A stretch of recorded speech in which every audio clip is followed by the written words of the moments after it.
बागेश्वर धाम के पीठाधीश्वर पंडित धीरेन्द्र कृष्ण शास्त्री की सनातन एकता पदयात्रा का आज 9वां दिन है। जया किशोरी यात्रा में शामिल हुई है। यात्रा में बॉलीवुड अभिनेत्री शिल्पा शेट्टी, फिल्म प्रोड्यूसर एकता कपूर और एक्टर राजपाल यादव भी शुक्रवार शाम को शामिल हुए। मृदुलकांत शास्त्री, देवकीनंदन ठाकुर, चिन्मयानंद बापू ने भी पदयात्रा में शिरकत की। मथुरा के संस्कृत विश्वविद्यालय में बने विराम मंच पर शिल्पा शेट्टी ने कहा कि एक कॉल दूर हूं महाराज जी, जब जरूरत हो तब याद कर लेना। शिल्पा पहुंची तो धीरेन्द्र शास्त्री ने उन्हें देखकर कहा कि आपको परेशान कर दिया। शिल्पा भी जमीन पर उनके साथ बैठ गई। कहा आप तो परेशानी दूर कर रहे हैं। इस दौरान धीरेन्द्र शास्त्री के बगल में राजपाल यादव को देखकर शिल्पा खिलखिला उठी और उनसे हाथ मिलाया। उन्होंने राजपाल से उनका मोबाइल नंबर भी मांगा। कहा आपका नंबर ढूंढ रही थी, आपका एक इंटरव्यू देखा था, उसमें आपने बहुत ही शानदार बातें कही। मथुरा में 55 किलोमीटर लंबी यात्रा 4 दिन में पूरी होनी है। कल यानी 16 नवंबर को इसका समापन होगा। गुरुवार को दिल्ली और हरियाणा होते हुए यात्रा मथुरा बॉर्डर से यूपी में दाखिल हुई थी। प्रवेश के दौरान धीरेन्द्र शास्त्री ने कहा था कि यूपी में हम ज्यादा सुरक्षित हैं, हमें डरने की जरूरत नहीं है, पता नहीं कब गाड़ी पलट जाए।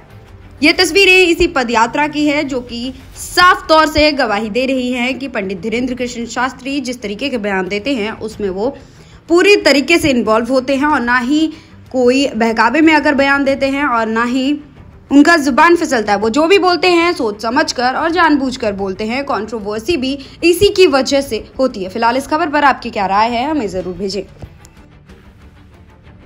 बागेश्वर धाम के पीठाधीश्वर पंडित धीरेन्द्र कृष्ण शास्त्री की सनातन एकता पदयात्रा का आज 9वां दिन है। जया किशोरी यात्रा में शामिल हुई है। यात्रा में बॉलीवुड अभिनेत्री शिल्पा शेट्टी, फिल्म प्रोड्यूसर एकता कपूर और एक्टर राजपाल यादव भी शुक्रवार शाम को शामिल हुए।